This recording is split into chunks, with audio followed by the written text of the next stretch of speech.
नमस्कार विद्यार्थी मित्रांनो, आपण पद्य विभाग 2 यामध्ये 7वी कविता विंचू चावला हे भारूड बघतोय संत एकनाथांचं। याच्यामध्ये पहिल्या घटकामध्ये आपण प्रस्तावना बघितलेली, त्या ठिकाणी संत एकनाथाविषयी 16व्या शतकातलं त्याविषयी माहिती बघितलेली आहे।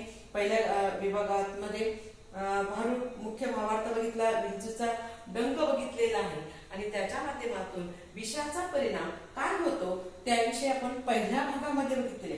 आता दुसऱ्या भागामध्ये एखादी गोष्ट आहे त्याच्यावरती काय उपाय करायचा ते ह्या भागामध्ये बघणार आहोत। या ठिकाणी सांगितलंय तर विंचू चावल्यावर जसं अंगाची आग होते, राग आल्यावर माणसाचं भान हरपतं, हे आपण याच्यामध्ये बघितलेले। त्या माध्यमातून त्यावरती उपाय काय आहे ते संत एकनाथ महाराजांनी सांगितलेले। त्यावरती उपाय करायचा आहे, उतारा करायचा आहे। उतारा करणे म्हणजे उपाय करणे। या विषयावर उपाय म्हणून एकनाथ महाराजांनी सत्व गुणांचा अंगीकार करायला सांगितलेले, चांगले गुण आत्मसात करायला सांगितलेले। ईश्वरांची भक्ती आणि सत्व गुणांचा उतारा घेतल्याशिवाय हा विकाररूपी दाह शांत होणार नाही।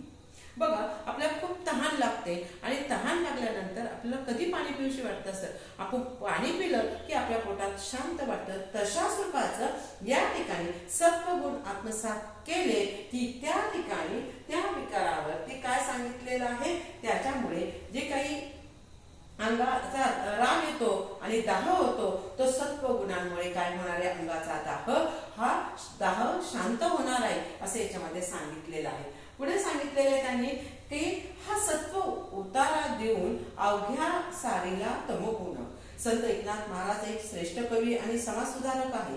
हा काळ 16व्या शतकातला पैठण म्हणजे महाराष्ट्रामधला आहे। योगदान त्यांनी भागवत धर्माचा प्रसार केला आणि कठीण संस्कृती मधील ज्ञान मराठी हा भाषेमध्ये आणलेला आहे।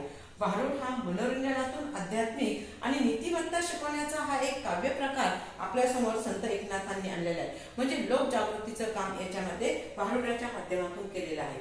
समता हा त्यांनी आपल्या साहित्यातून आणि कृतीतून जात पात मानली जात नाही, सर्व समतेचा संदेश या भारूडामधून दिलेला आहे। भारूडाची वैशिष्ट्ये, भारूड आजही कीर्तनात आणि लोककलेमध्ये मोठ्या उत्साहाने गायले जाते। यातील नाट्यमयता आणि लयबद्धता प्रेक्षकांना खिळून ठेवण्याचं काम करते। विंचू चावल्यामुळे सोंग आणून सादर केलेलं हे भारूड आजही तितक्याच प्रासंगिक प्रसंगाने लोक बघतात आणि म्हणून संत एकनाथ महाराज यांनी मात्र भारूडातून आध्यात्मिक शिकवण आपल्याला याच्यामध्ये दिलेले। माझी व्हिडिओ तुम्हाला आवडल्यास लाईक आणि शेअर करा, माझ्या चॅनलला सबस्क्राईब करा। धन्यवाद।